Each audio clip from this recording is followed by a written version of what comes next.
മരിച്ചവർക്ക് ദ്വാരക്കാൻ പാടില്ല എന്നറിയില്ലേ?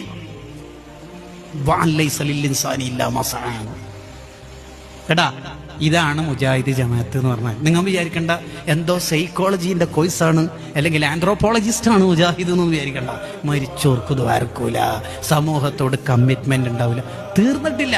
എപ്പോഴും റസൂലുള്ളാഹിന്റെ എതിരെ ഇവരുണ്ടാവുള്ളൂ. മുത്തുനബി സാധാരണക്കാരൻ, നബി തങ്ങളുടെ ജന്മദിനം ആഘോഷിക്കാൻ പാടില്ല, തങ്ങളുടെ കുടുംബത്തിൽ തങ്ങന്മാർക്ക് ഒരു ബഹുമാനവും ഇല്ല, അവിടുത്തെ മൗലിദ് കഴിക്കാൻ പറ്റൂല, നബി തങ്ങളുടെ ഉപ്പിയുമ്മിയും നരകത്തില്, നബി തങ്ങളുടെ റൗള സിയാറത്ത് ചെയ്യൽ ഹറാം, ആ യാത്രയിൽ ജമ്മു കാസറാക്കൽ ഹറാം, നബി തങ്ങളെ സഹായത്തിന് വിളിക്കൽ ശിർക്ക്, നബി തങ്ങളുടെ മൗലിദയ്ക്കൽ കടുത്ത തെറ്റ്, അതിന് ചീരണ വിതരണം ചെയ്യൽ ഹറാം.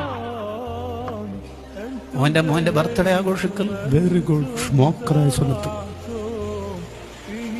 എപ്പോഴും റസൂലുള്ളാഹിന്റെ എതിരെ ഉണ്ടാവും, എപ്പോഴും.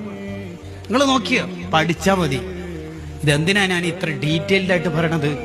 ഇല്ലല്ലദീന ആമനു, ഈമാൻ ശരിയാവാത്തവന്റെ ഇബാദത്ത് അല്ലാഹ്ക്ക് വേണ്ട.